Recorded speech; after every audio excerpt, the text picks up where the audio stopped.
Her father glared. "Walk away with him, and you're no longer my daughter." Sienna's next word would change everything. The rain hammered the glass crown of Summit Tower, each droplet a silver bullet against the midnight skyline. Inside, the polished marble floors gleamed like still water, reflecting the muted glow of security lights. Darius Cole stepped out of the service elevator onto the 45th floor, scanning the empty corridor with a practiced eye. The heavy nylon of his uniform jacket whispered when he moved, the radio at his hip crackling softly. A ring of master keys jangled against his thigh with each step. His flashlight beam swept across glass-walled offices, pausing at doors to check handles and badge panels.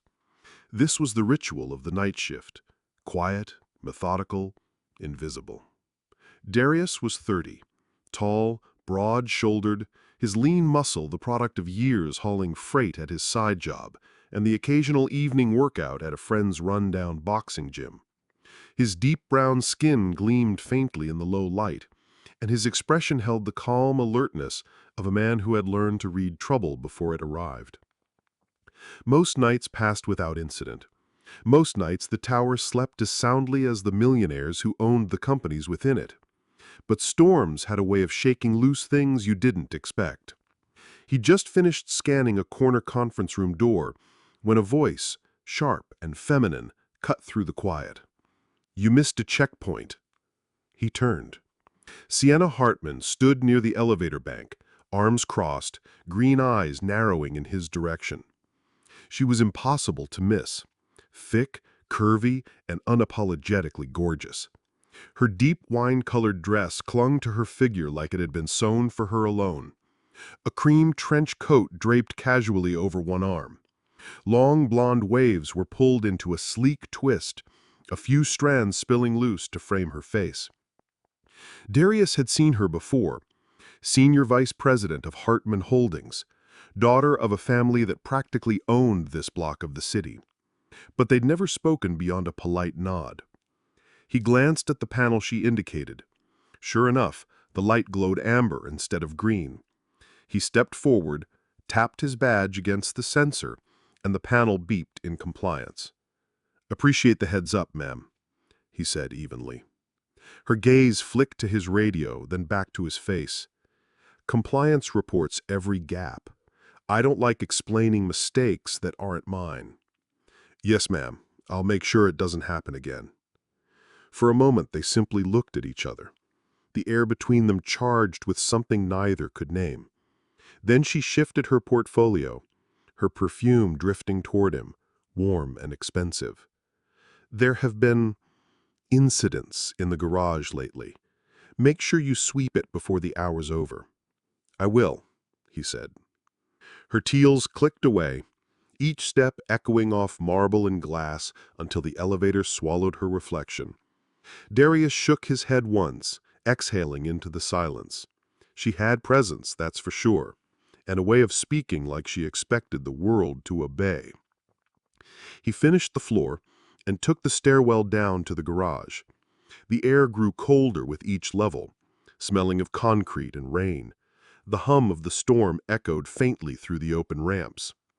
Halfway through Lane B, motion sensors flicked on, washing the row in pale light. Darius slowed. Something didn't feel right. Then he heard it, muffled voices, one of them female, sharp with fear. "Please, just take the car." He rounded a concrete pillar and saw her. Sienna, pressed against a column, 3 men in hoodies closing in. Her white trench had slipped from one shoulder, the dark fabric of her dress glistening where rain had touched it. One man's hand hovered near her purse, another idly twirled a folding knife that caught the light. "Hand over the keys," the leader said, stepping closer. Darius's voice carried like a crack of thunder. "Security, step away from her." 3 heads snapped toward him. The leader grinned without humor. "Walk away, uniform, not your problem." "It is now," Darius said. Stepping forward, flashlight beam locking on the knife. His left hand rested lightly on his radio, ready to call for backup. "Ma'am, move behind me." Sienna didn't move at first. Shock had pinned her, but his tone broke through. She slipped behind a parked SUV, her heels clacking against the wet concrete. The man with the knife lunged. Darius sidestepped, bringing his forearm down hard against the attacker's wrist. The knife clattered to the ground. The second man swung a length of pipe, and Darius ducked, the metal glancing off the SUV's bumper with a metallic scream. He rose into his space, a quick jab to the ribs, a shove to send him stumbling back. The leader recovered, knife reclaimed, and slashed at Darius's shoulder. Pain flared hot as the blade cut through fabric and skin. But he used the momentum, slamming the man against a pillar. The third attacker came from the side. Darius caught him by the hoodie, yanked him forward, and drove a knee into his gut. Somewhere in the chaos, Sienna's voice rang out, "I've hit the panic button." The distant wail of sirens answered. Red and blue light began to dance at the far end of the ramp. "Time to go," the leader spat, clutching his arm where Darius had struck him. The three scattered toward the stairwell, vanishing into the storm. Darius stood breathing hard, his cut bleeding freely now, the flashlight beam trembling slightly in his grip. Sienna emerged from behind the SUV, her eyes wide, cheeks flushed. The tension in her curvy frame hadn't eased, but her voice was steadier than he expected. "You," she swallowed, "you just... Are you hurt?" he asked Sumevi. Her gaze dropped to the blood spreading across his shoulder. "Could be worse," he said. The sirens grew louder. Patrol officers and EMTs flooded into the lane, surrounding them with urgent questions. Sienna stayed near him as they loaded him onto a gurney, her presence a strange anchor in the adrenaline haze. "What's your name?" she asked suddenly. "Darius Cole," he said, voice low but steady. She nodded like she was committing it to memory. "I'm Sienna." He almost smiled. "I know." Her lips parted as if to say more, but the EMTs wheeled him toward the flashing lights, rain kissing his face as the night swallowed them both. As the ambulance doors closed, Sienna stood under the garage's flickering lights, her pulse still racing. She'd known plenty of men with power, but none who'd stood in harm's way for her without hesitation, without calculation. She had no idea that the man who had just saved her life was about to change it. The ER at Mercy West hummed like a restless beehive, phones chirping, curtains swaying, the metallic scent of saline and rain-wet coats. Darius sat propped on a narrow bed while a nurse irrigated the gash across his shoulder. The antiseptic burned. He kept his jaw locked. A paper bracelet, Cole, Darius, bit his wrist. "You're lucky," the nurse said, dabbing.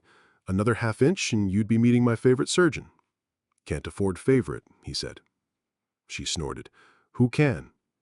She taped fresh gauze, snug and white. "No heavy lifting. Keep it dry 24 hours. Tylenol for pain. And please follow up at clinic." "Clinic's a bus and 2 transfers," he said lightly. "Then start walking tonight," she replied, but her eyes were kind. "You did good out there."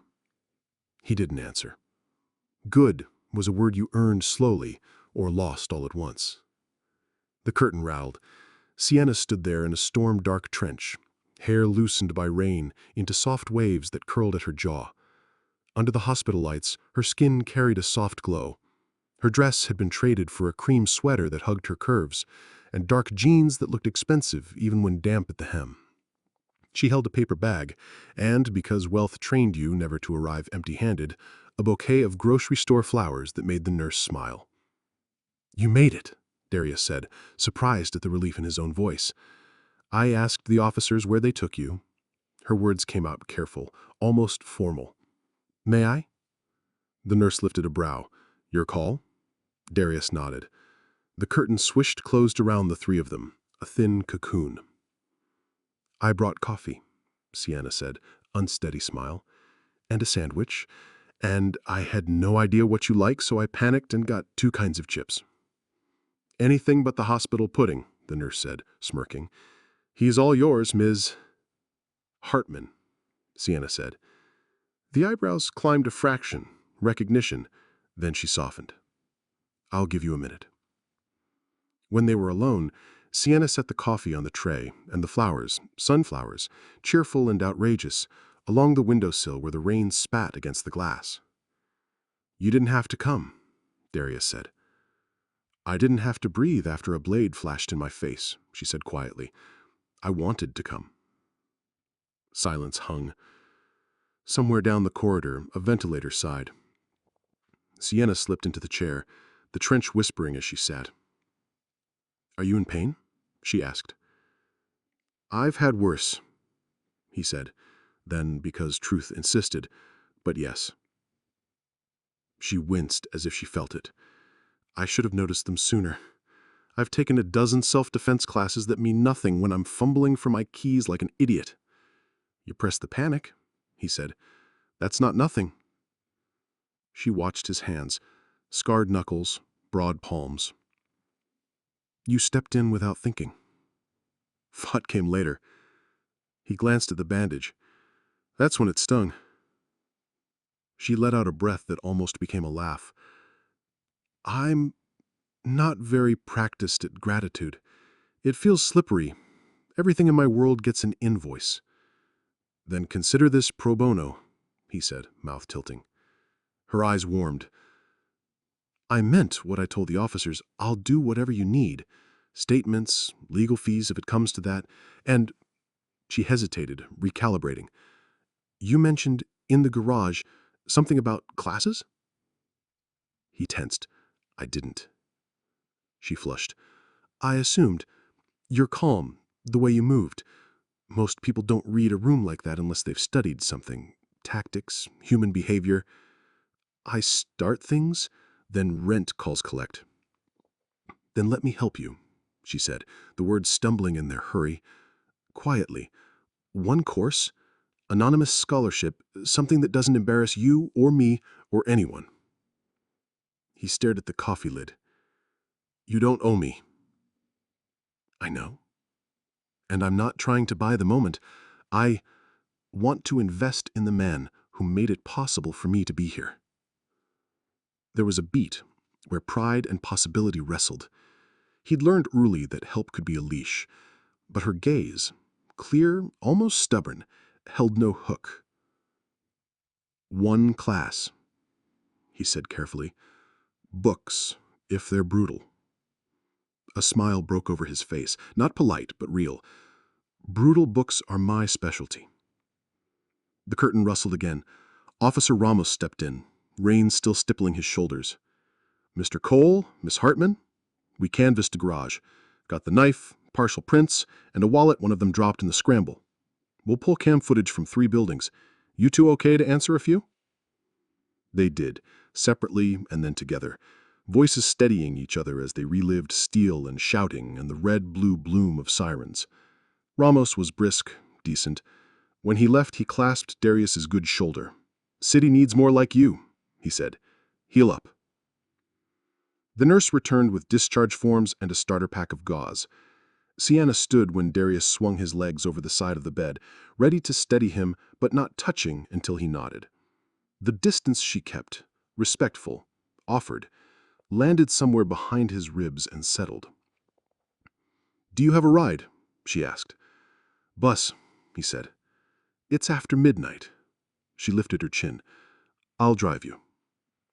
He opened his mouth to refuse and shut it again when he caught the set of her jaw, the kind of resolve that turned boardrooms. Okay, he said softly. Okay. They walked through a hall of bruised light and out to the covered drop-off where the rain had gentled to a cold mist. Her car waited at the curb, sleek, low, something that purred instead of idled. He tried to open his own door one-handed. She beat him to it, grinning at his mock glare. Inside, the cabin smelled like leather and the faint ghost of her perfume. She drove smoothly, eyes forward, city streaking by in wet neon. You always work nights? He asked. Mostly. Pays a little more. Day job's half-time. Warehouse. Load trucks. And school? He exhaled. Applied for fall. Criminal justice. Maybe social work later. I want to understand the harm and fix it, not just break up the fights. She nodded like that tracked with a theory she'd been building. Your world counts risk as dollars. Yours counts risk as blood. They both balance sheets. Maybe they do. She mouth-curved. They crossed the river where rain pocked the surface into a field of shifting coins. She turned onto a narrower street lined with brick walk-ups, stoops crowded with potted plants. A city that looked like people, not money. This is me, he pointed. 3rd floor, left. She pulled up. The wipers swished, the engine idled like a listening animal. They sat for a moment in the soft drum of rain. You'll call me about the scholarship mechanics? She said. I need to loop in someone trustworthy. Someone who can keep a secret? He asked. Someone who owes me 3, she said, eyes smiling. He reached for the door, then paused. My grandmother lives with me. Dorothy. She'll want to feed you someday for revenge for tonight. Revenge? For making you eat hospital crackers, he said. She laughed, honest and low. I'd like to meet her. He opened the door, the rain's breath cool against his face. Get home safe, Miss Hartman. Sienna, she said. He looked back. Sienna, he echoed, and the name felt like a password you didn't say loud. He climbed the stairs slow, shoulder tugging. At the landing, he glanced down. She was still there, hands on the wheel, watching to make sure he reached the door. When he raised a hand, she answered with 2 fingers to her temple, a crisp little salute, and pulled away into the wet dark. Inside, the apartment was warm with the smell of chamomile and something sweet. Dorothy Cole sat in her robe at the small kitchen table, a crossword folded under her elbow, silver hair wrapped in a scarf. You're late, she said, eyes flicking to the bandage before he could lie. And you're cut. Just a scratch, he said, leaning down for her kiss on his cheek. From what? A dragon? She clicked her tongue, then softened, thumb brushing the edge of the gauze. Sit. Tell me everything. He poured it out, stripping the story to its bones, leaving none brave and none of the fear. Dorothy listened like she always did, with both ears and all her heart. And the girl? She asked, slyness threading the gentleness. Woman, he corrected, failing not to smile. Sienna. She brought sunflowers to a hospital at midnight. That tells you something. It tells me she's not afraid to look foolish for what matters. I like her. You don't even know her. I know you. You don't bring ghosts home. He sat back, letting that truth hold him up. When he finally dragged to bed, rain murmured against the window, and the city seemed to breathe in time with his. Across town, in a glass penthouse that never slept, Sienna stood at the wall of windows, toes pressed to cold stone, hair damp at her neck. Her phone pulsed with messages. Call me back. Dinner? Board packet by morning. Each a thread that used to anchor her. Tonight, they felt like leashes. She typed a message to her father. I'm safe. Security helped. I'll send the report in the morning. And another to a number labeled Ray Finance. Need a confidential education grant set up by Friday. Quiet. I'll explain tomorrow. Then set the phone face down. On the counter lay a white card she'd taken from her own wallet and written on the back, Darius Cole. She wasn't sure why. Maybe to make the name real in a house where everything else felt staged. She looked out at the city she'd learned to pilot without touching ground. Somewhere out there, a man with bandaged shoulder and steady eyes had told the dark it couldn't have her. The part of her that had been asleep under silk and expectations sat up, awake, and listened. Wind combed the river. A siren dopplered, far and fading. Sienna whispered his name once, like a test, then turned off the lights. The night exhaled. Between distant thunder and the hush of elevators she couldn't hear from here, a story had pivoted, and both of them, on opposite sides of the skyline, felt the tilt. The rain had long since stopped, but the city was still damp with its memory when Sienna Hartman pushed open the glass door of Harbor Cafe on the corner of Madison and Pine. The bell chimed, a warm note in the air heavy with espresso and baked sugar. She'd chosen this place on purpose, quiet enough for a real conversation, busy enough to avoid feeling like a clandestine meeting. She scanned the room, found him instantly. Darius Cole sat at a corner table, back to the wall like a man trained to see exits, a navy bomber jacket framing his broad shoulders. His eyes found hers, and the flicker of surprise there made her stomach do something she didn't like to name. "Black coffee?" she guessed, sliding into the seat across from him. He smirked. "Always." She set her cappuccino down, the foam art swirling in a fragile leaf. "Figured, straightforward, no sugar to hide behind." "That how you read people?" he asked, leaning back. "Sometimes," she said. "Other times I just guess and hope they don't tell me I'm wrong." A waitress dropped off his coffee, and for a while they sipped in silence. It wasn't awkward, more like the pause before an important move in a game. "You didn't have to meet me," Darius said, finally, eyes steady on hers. "I wanted to," she countered. "Besides, you still owe me an explanation for that night." "What's left to explain?" he asked. She studied him for a beat. "Why you didn't hesitate. Most people, hell, most security guards would have waited for backup. You didn't." "I don't like leaving danger room to breathe."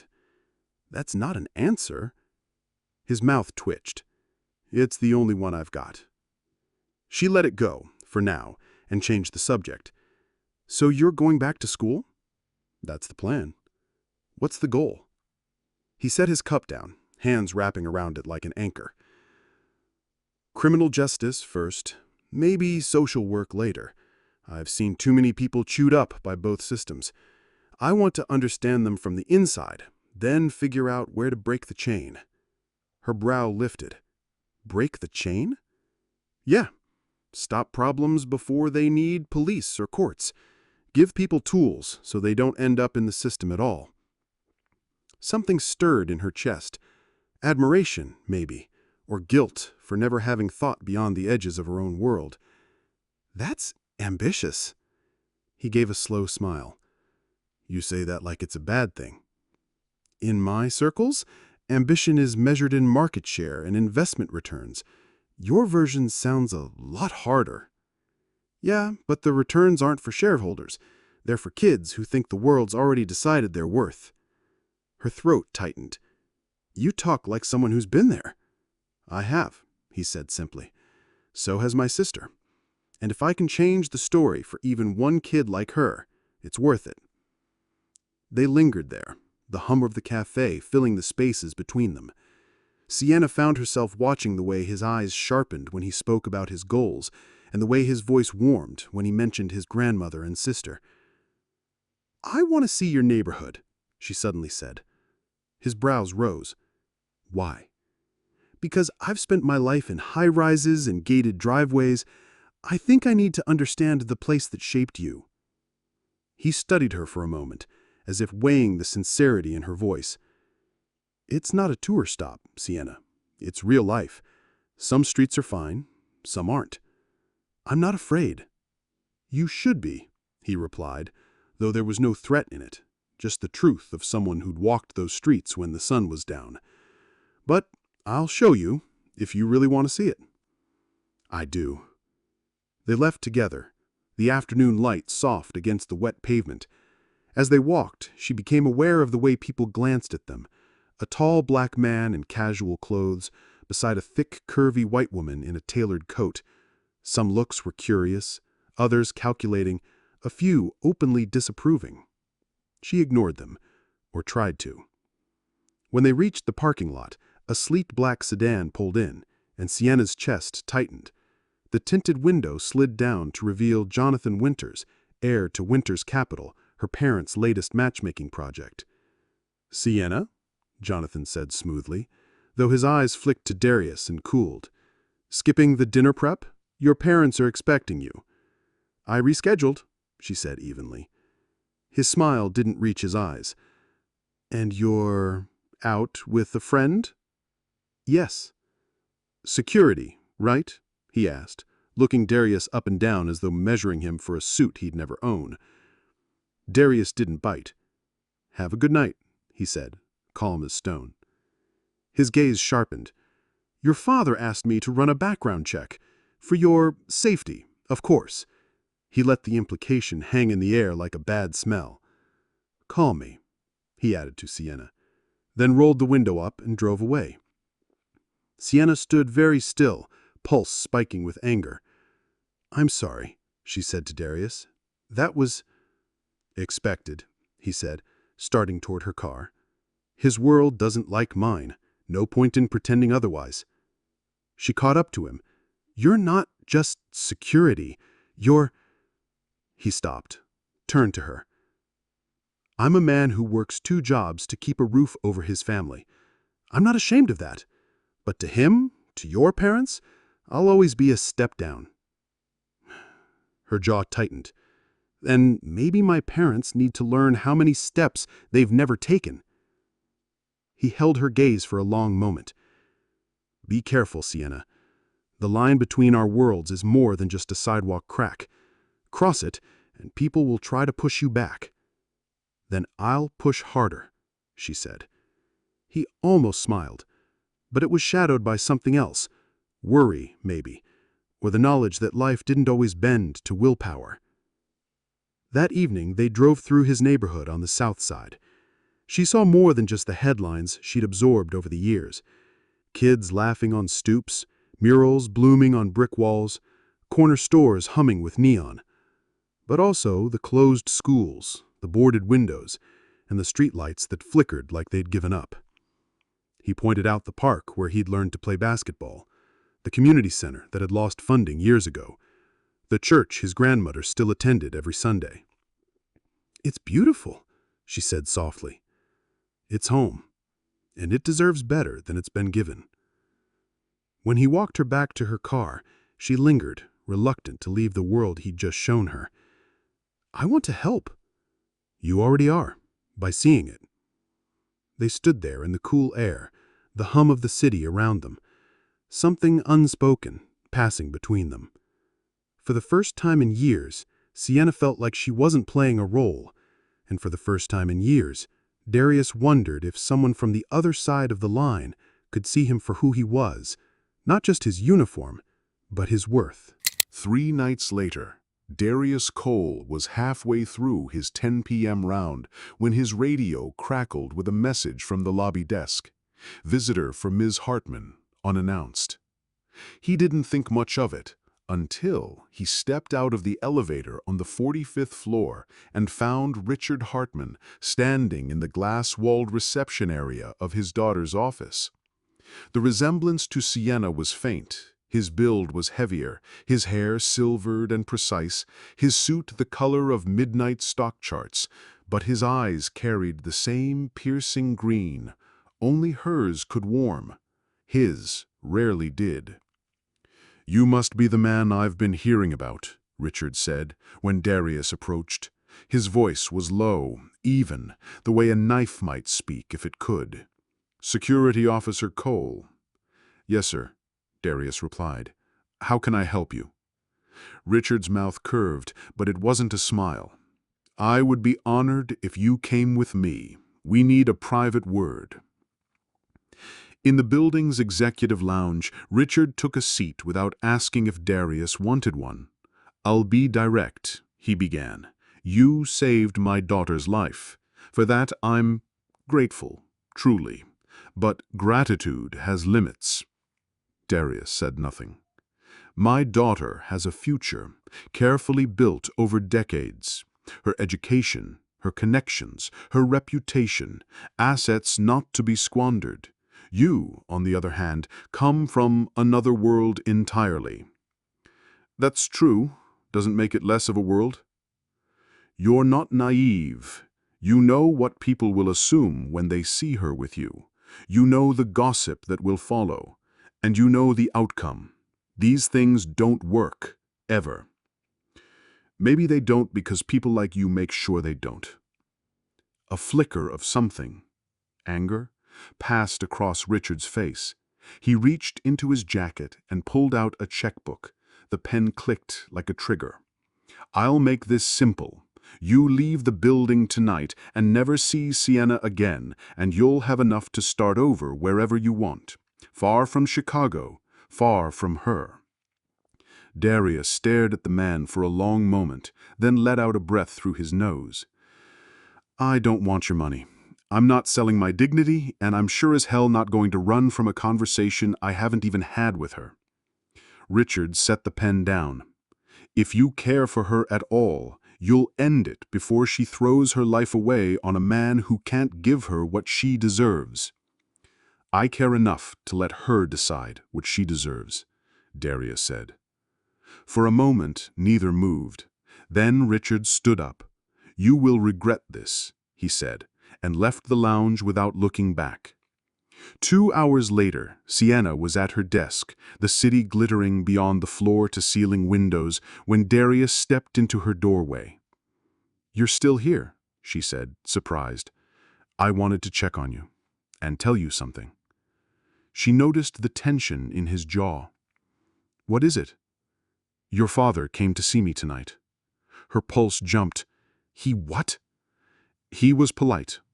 Told me he appreciated what I did for you. Then he offered me a check to disappear.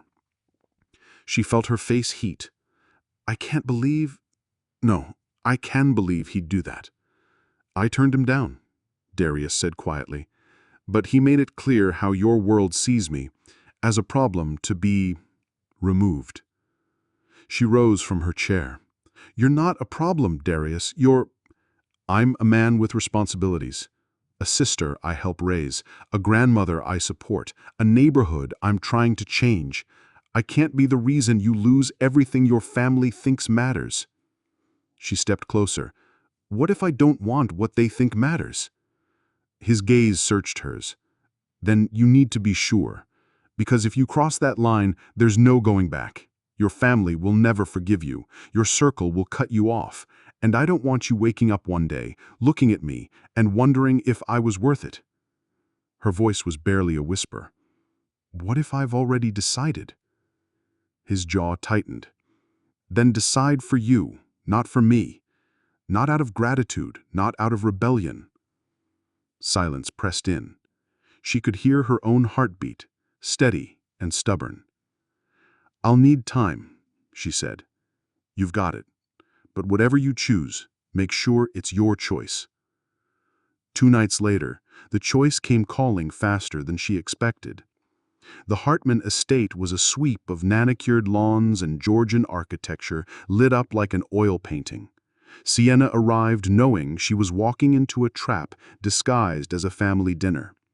Jonathan Winters was there, of course, immaculate suit, charming on the surface, hollow beneath. Over a 7-course meal, he discussed business expansions and wine vintages. Her parents beamed. Sienna nodded at the right times, but felt the air closing in. When Jonathan invited her for a walk in the garden, she agreed, mostly to escape the table. The night air was cool, scented faintly with roses. I think we'd make a strong match, he said, as they strolled the gravel path. Our families align perfectly. We want the same things: stability, influence, security.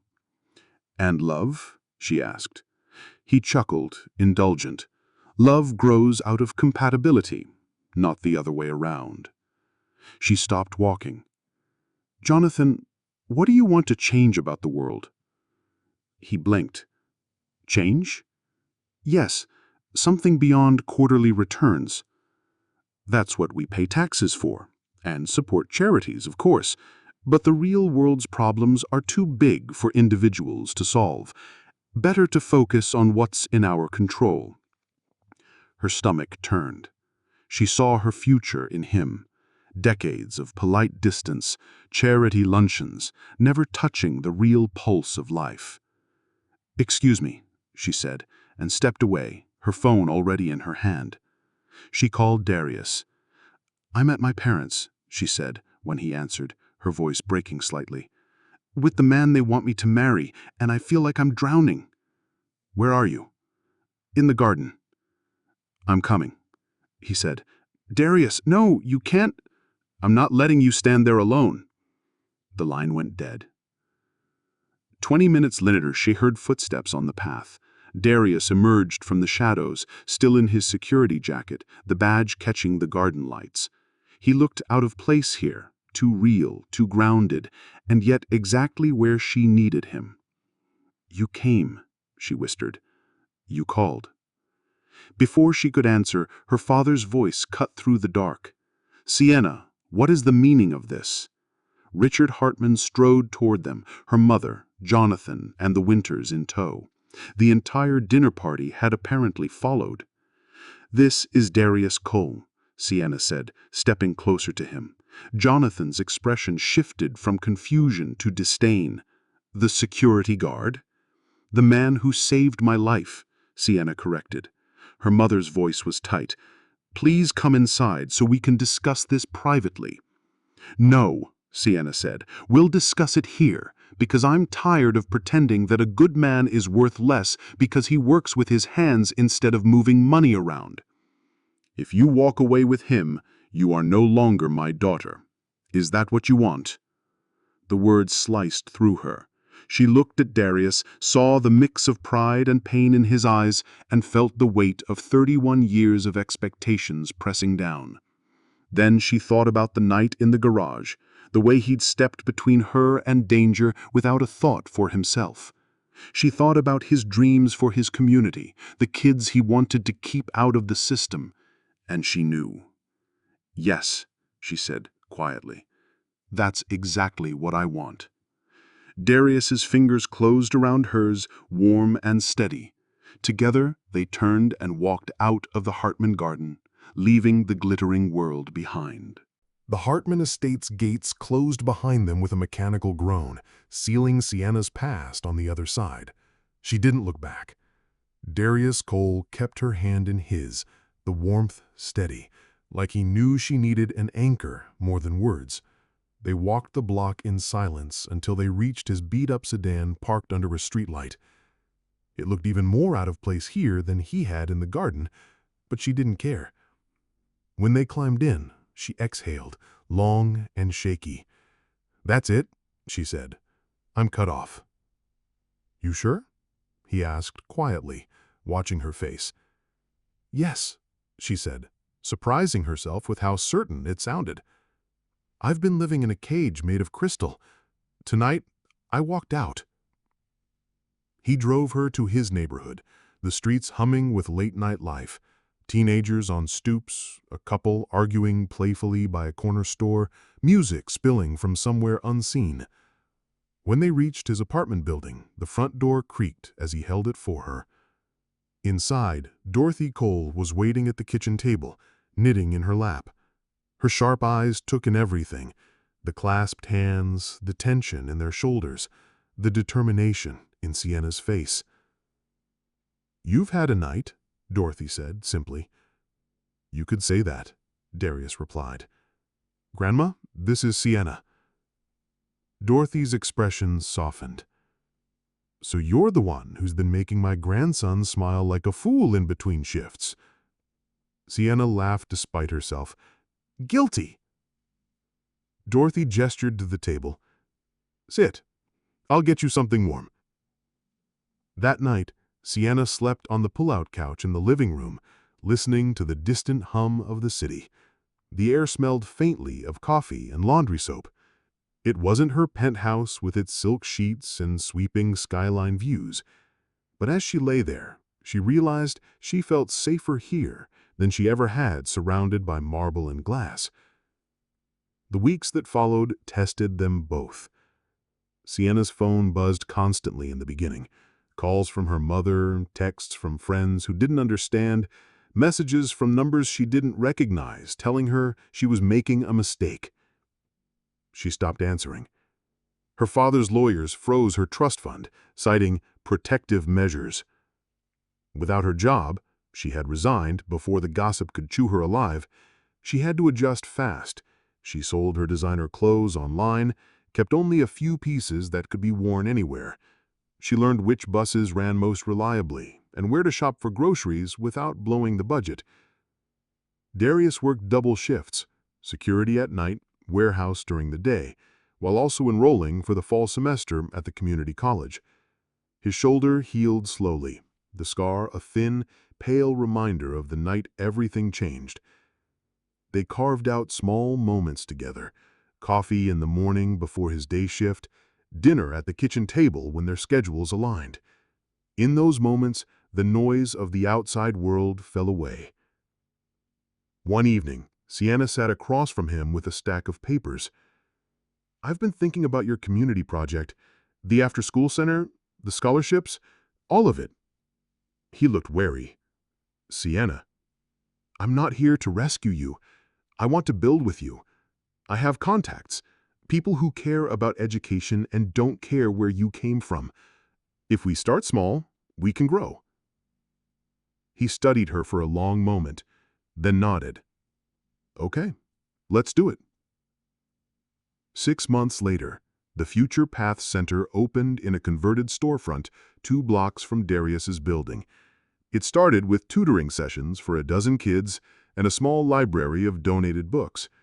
Local teachers volunteered, parents brought food for the kids after school. Darius worked there in every free hour he had. Between classes and shifts, Sienna handled fundraising and grant writing, learning how to stretch every dollar until it screened. They became partners in more than name, her strategy balancing his vision, his grit grounding her optimism. Not everyone in the neighborhood trusted her at first. Some saw her as a rich woman easing her conscience. Others assumed she wouldn't last. But she kept showing up, day after day, bus ride after bus ride, until the suspicion gave way to acceptance. Dorothy became the unofficial grandmother of the center, keeping kids in line with a glance and handing out sandwiches like blessings. Jasmine, Darius's younger sister, became one of their first program mentors, tutoring middle schoolers in science. The work wasn't glamorous.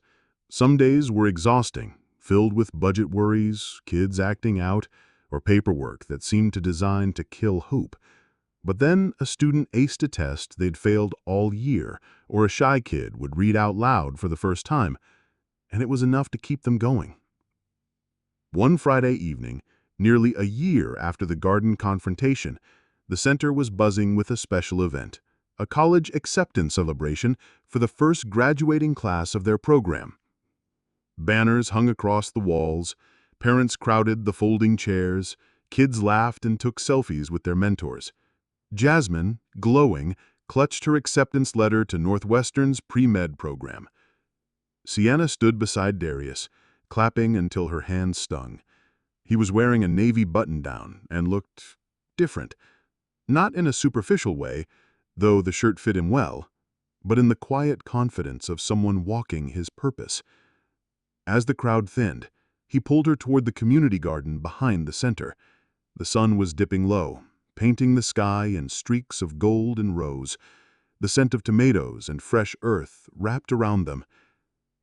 "There's something I need to say," Darius began, his voice steady, but his eyes holding something deeper. She tilted her head. "What's that?" "A year ago, you gave up everything you knew to walk into my world. You trusted me when you had no reason to. You built this place with me, and every day I've tried to be worthy of that." He reached into his pocket and pulled out a small velvet box. Inside was a ring, not a diamond, but a sapphire circled by tiny stones glowing in the fading light. "This was my grandmother's. She told me to give it to the woman who stood by me through the storms." He took a breath. "Sienna Hartman, will you marry me?" Her eyes filled instantly. "Yes," she whispered, then louder, laughing through the tears. "Yes." He slid the ring onto her finger, his hands warm and sure. Around them, the last of the kids were closing up the center, and when they saw what was happening, cheers erupted. Jasmine ran over and threw her arms around them both. Later that night, after the garden had emptied, they sat together on the center's back steps, watching the streetlights flicker on. "Do you ever think about that night in the garage?" she asked softly. "All the time," he admitted. "One bad moment, 3 guys with bad intentions. If I'd been 10 seconds later, you would have still stepped in, because that's who you are." She smiled faintly. "And you would have still fought for what you wanted, because that's who you are." They sat in comfortable silence, listening to the distant hum of the neighborhood.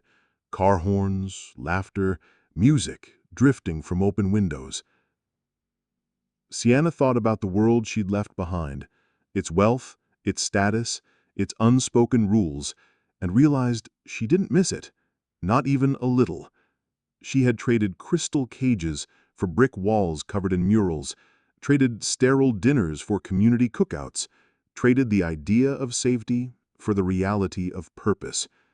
And she'd gained a partner who saw her not as a prize, but as an equal in building something that mattered. And when Darius glanced down at her, the streetlight catching the sapphire on her finger, she knew the night he'd risked his life for her was the start of something far bigger than either of them had imagined. Something real.